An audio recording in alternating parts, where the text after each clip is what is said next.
বিয়ন এত জাম রাস্তার মধ্যে। তো এখন ড্রোন শুট হবো খালি। তো গাইজ এই যে আমার XS1 ড্রোন, তো এটা দিয়ে আমি যে রাস্তার ফুটেজ ভিডিও করব। তো আমি এখন ড্রোন শুট দিব, কেমন হয়েছে ভিডিও অবশ্যই কমেন্টে জানিয়ে দিবেন। আর দেখা যাক কতটুকু উপরে নিলে ড্রোনটা সেফ থাকে বা এই ভিডিওটা। এই দেখেন রাস্তার অবস্থা, দেখেন দেখছেন? আরে ভাই এই সাইডে ফাঁকা হয়ে কি টান, আর ওই সাইডে দেখেন কি জাম।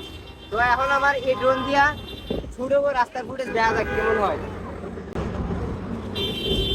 একবার চালু চালু ব্যাটারি বের কর। ব্যাটারি কয়টা দিছে? ব্যাটারি দুইটা। গাইস আমি খুব তাড়াতাড়ি করতেছি, কারণ যদি দিকে আবার জাম ছুটে যায় তাহলে ভিডিওটা সুন্দর হবে না। আমি চাইতেছি জামটা থাকতে থাকতে যেন একটু সুন্দর করে ফুটেজ নিতে পারি। তো স্টার্ট দেওয়া যাক, দেখা যাক যে আমি কতটুকু ভালো ভিডিও নিতে পারি, আপনাদের দেখাইতে পারি। অবশ্য অনেক বড় জাম, এত দূরে আমি ডোর নিতে পারবো কিনা জানি না, যেহেতু আমি নতুন। তাই আমি আস্তে আস্তে চেষ্টা করব যতটুকু নিতে পারি। তো দেখতে থাকুন আমি কতটুকু নিয়ে আমি আপনাদের সন্তুষ্ট করতে পারি বা দেখাইতে পারি। আস্তে আস্তে অবশ্য ভালো ভিডিও পাবেন, দেখতে পাচ্ছেন রাস্তার ওই সাইড একটু ফাঁকা আছে, কিন্তু এই সাইড পুরোটাই জাম।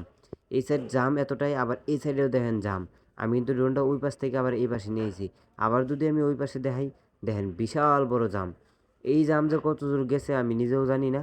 এত দূর আমি ড্রোনটা নিতে পারবো না। যদি আমি এত দূর ড্রোনটা নিতে পারতাম তাহলে অবশ্যই পুরোটাই দেখাইতাম। তো যতটুকু দেখাইতে পারছি অতটুকুই দেখতে থাকেন। আর আমি আবারও চেষ্টা করবো যেন ভালোভাবে দেখাইতে পারি। তো একটু সামনে যাওয়ার পর দেখা যাক কি হয়। আমার মনে হয় যে বেশিক্ষণ সামনে যাবো না, কারণ ড্রোন স্থির হয়ে গেছে, বুঝতেই পারছেন। আমার ভিডিও এতটুকুই ছিল, আর বেশি সামনে গেলে। আর একটা কথা গাইজ, উপরে অনেকটা বাতাস ছিল, যে কারণে আমি ড্রোনটা কন্ট্রোল করতে পারতাছি না। বাতাসের কারণে আমি বেশি ড্রোনটা কন্ট্রোল করতে পারি নাই, এর জন্য আর ড্রোনটা ঘুরায় ফেলাইছি। আবার বেশি উঁচা তুড়াইলেও সমস্যা, আমি বাতাসে কুলাইতেই পারলাম না।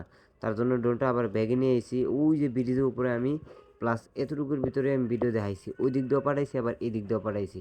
এই দুই দিকের ভিডিওই ছিল আমার কাছে বেস্ট। তো আজকের মতো এতটুকুই।